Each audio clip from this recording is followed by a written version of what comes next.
And Jesus knew their thoughts, and said unto them, Every kingdom divided against itself is brought to desolation, and every city or house divided against itself shall not stand.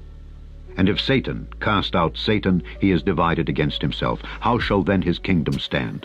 Thank you. Good afternoon. Scott Green, President, University of Idaho. Today's news of arrest is a welcome one. It's relief to our university, our community, and our extended Vandal family. And to build on their success.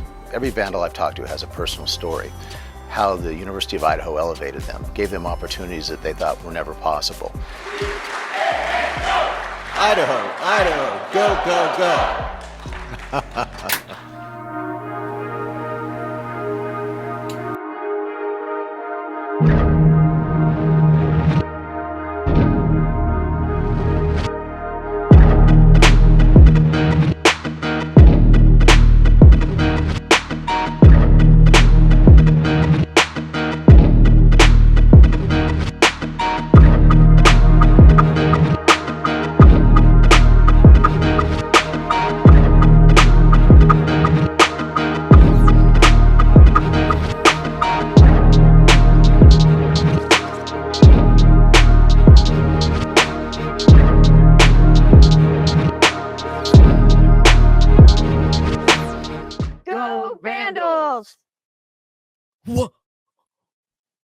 What did we just watch? What?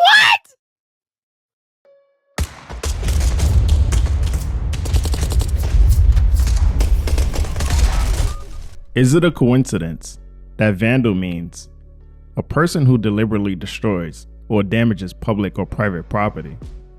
And Scott, who's a former Vandal, decided to tear down a murder home like a true Vandal. A true Vandal, ripping through the home like a wild barbarian. You can run, but you cannot hide. Wherever you go, there you are. Public records from Latah County show a connection to the King Road house we never knew about until today. The president of UNI has a family connection to it. In fact, his family used to own it. We asked why the university didn't disclose this sooner, given the rampant misinformation about this case, but we've not heard back yet.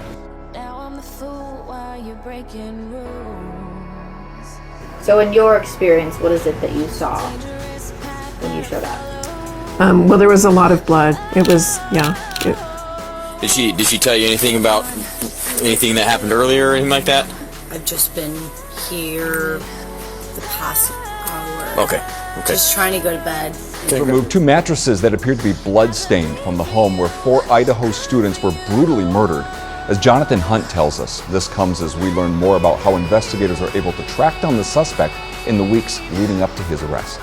Among the items our cameras saw being removed were mattresses. They were wrapped in heavy-duty white plastic, but beneath the plastic we could just about make out 2 large dark arrested. That's 28-year-old Bryan Kohberger in custody today and wearing an anti-suicide vest.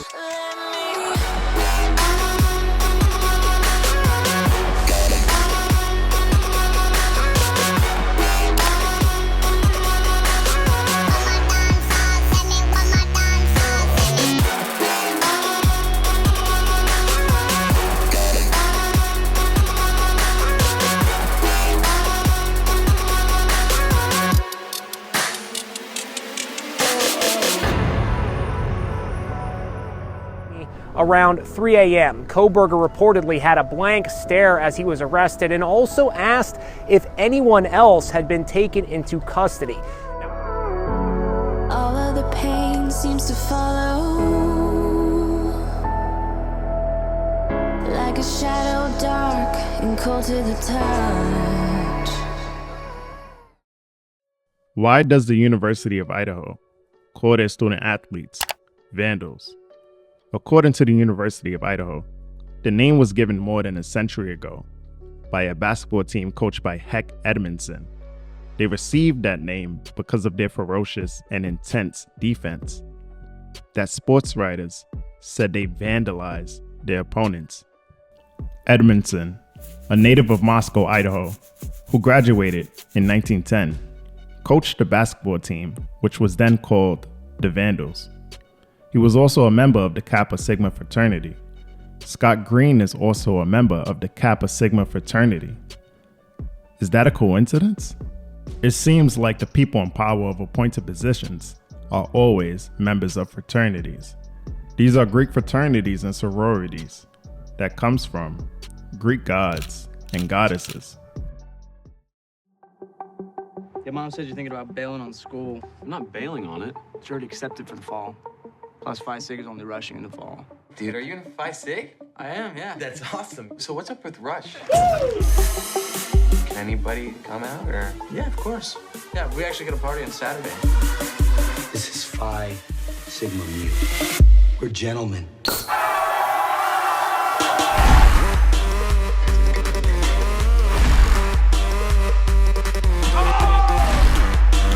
I'm excited you're here. Because these are some of the best dudes I've ever known.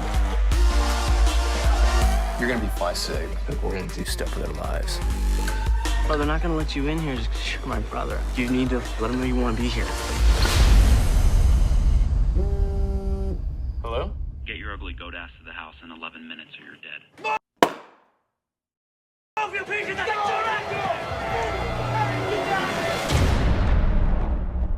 Welcome to Hell Week, goats! Sir, yes, sir! The Queen of Heaven's wish was partially fulfilled when she gave birth to the beautiful child named Ares. The little god grew up. His strength increased day by day. But from an early age, it was also possible to spot signs of anger and brutality. As an adult, he received beautiful armor and a golden helmet. He was the perfect model of a warrior. Now Ares was the god of war. His desire for conflict and blood horrified the other gods. Because of his violent and uncontrollable nature, there were gods who feared him. A University of Idaho volleyball player says she and her teammates experienced almost daily abuse, harassment, and intimidation from their head coach. Whitney Ward from our sister station in Spokane sat down with Emma Patterson one-on-one. And the Boise native said the university isn't doing enough to protect her and her teammates. Take a look. Kind of immediately, you could tell something was off. Emma Patterson has been playing volleyball since the 3rd grade. She started her college career in Alaska, but jumped at the chance last year to transfer to the University of Idaho. I'm actually a 4th-generation Vandal. My mother and father, grandma, grandpa, great-grandmother, and great-grandfather all came through the university. Let's see if Idaho can win a long one. But she says her dream team quickly took a dark turn because of head coach Chris Gonzalez. He physically pushed a girl to the ground during practice when he had jumped into the drill. When he called the girls linebackers, implying that, that he's not feeding them well because they need to lose weight. Last year, there was a African-American girl on the team, and he made kind of racial comments about that. Set. Then your side. Wow! She says the abuse was almost daily, some players being targeted more than others, and some incidents dating back to the 2022 season when Gonzalez was first hired. We talk about not building a culture, but rather building a set of values that are important to us. Hearing about all of that and then combining that with my personal experiences this year really set off kind of the sirens of this needs to change. What was it that made you feel like it wasn't just tough coaching, but something that rose to a level where it needed to be reported to the university? When he started talking about being able to say and do anything he wants to the international girls on the team because they can't leave, and was ignoring injuries, that's when it really started to become like, this isn't okay. Kind of want to talk to you about the importance of Greek life at the university. It makes about a third of the student population. And as times evolve, we see nationally how Greek life has evolved within the national media, within our campus ourselves. What do you see as the future of Greek life at Idaho and the importance of it? We're hopeful. I'm very hopeful in the future. I'm very optimistic. We have a very strong Greek system here. Greeks are natural leaders on our campus, and as you point out, they make up between a quarter and a third of our university. Our foundation, alumni board, all of our advisory boards, I mean, Greeks, our alumni that lead those, the vast majority are Greek. So it's just it's part of who we are. It's part of our fabric. A vast majority of the University of Idaho leaders are part of Greek life. If you don't align with their program, they'll find a way to get rid of you. Tells me she worries about what the next season of Vandal volleyball will bring. I am really, really afraid because I have been so vocal about everything that I'm going to be experiencing extreme retaliatory action. I don't know why the school and the athletics department is choosing, or at least what it feels like is they're choosing an abusive coach over 13 girls. We tried to follow the student athlete handbook, use all of the tools that we were given to hopefully receive an appropriate response. But every single turn, it feels like we've been brick-walled.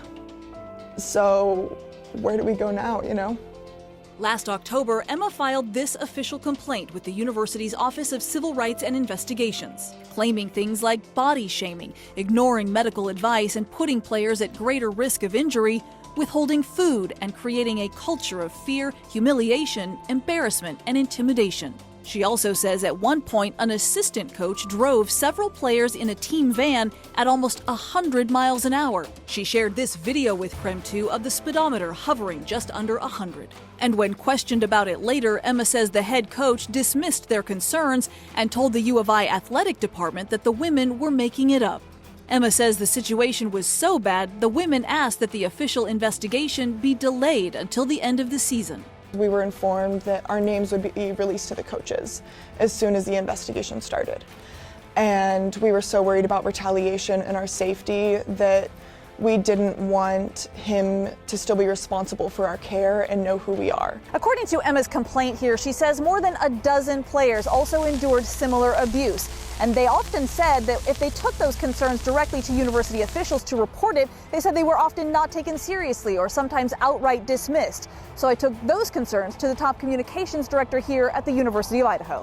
When did the university first learn about these accusations against the volleyball coach? So my understanding is the first allegations came into athletics and for review in October. Then on the request of the complainants, anything further was delayed, and then the investigation began then in December. Does it concern the university that 13 young women have come forward and said that they have ongoing complaints? Anytime there's a concern brought to the university, that's taken very seriously. So I'm just going through this particular complaint from Emma. She addressed a number of things, including comments about looks, driving players to and from events at almost 100 miles an hour, retaliating if actions are reported. Are those particular things acceptable from coaching here at the University of Idaho? I can't speak about a particular investigation or specific complaints. But are those particular things? I can't speak about them. But in general, if anyone was doing that who was a staff member at the University of Idaho, do you think that those things are acceptable? I'm not going to answer that question. What can you tell me about what the university is doing currently? So right now, the outside investigators are looking into the allegations within the volleyball department. They have been asked to work expediently and bring us back a full report. And you have no idea what the timeline is for that? I don't know. How long does that process generally take? It depends on the specific investigation. Ballpark? It depends. Months? It Years? depends. It depends. Okay, so then the report comes back, and who gets it? And those reports go to the president. And anyone else? Then I don't know. You don't know where those reports go? No, I don't. Do you have a message to students who feel that their concerns are not being addressed? So as I've said, anytime that a student brings concerns forth to the university, we take those very seriously. We do look into them and take action as necessary. If we all leave, who's there to make sure it doesn't keep happening? Journalism professor fired from the University of Idaho, and this is 8 months after Denise Bennett was banned from campus and labeled a threat to students. Yeah, new tonight, we're learning more about the allegations against Bennett and what happens next. Ariana Lake brings us this story new at 6. Ariana. Well, Professor Bennett has been on leave since late January. That's when she was accused of getting into a confrontation with another U of I employee. And just days later, she sent an email full of expletives criticizing the university for not doing enough to support the journalism and mass media program. In this live video from January, Denise Bennett shared her frustrations. God and Satan know there's no way in hell class or UI is going to fork over money for faculty and students in JAM to get gear. That was posted just days after Bennett was put on paid leave. Then came more fallout. The moment that Vandal alert went out, that changed everything.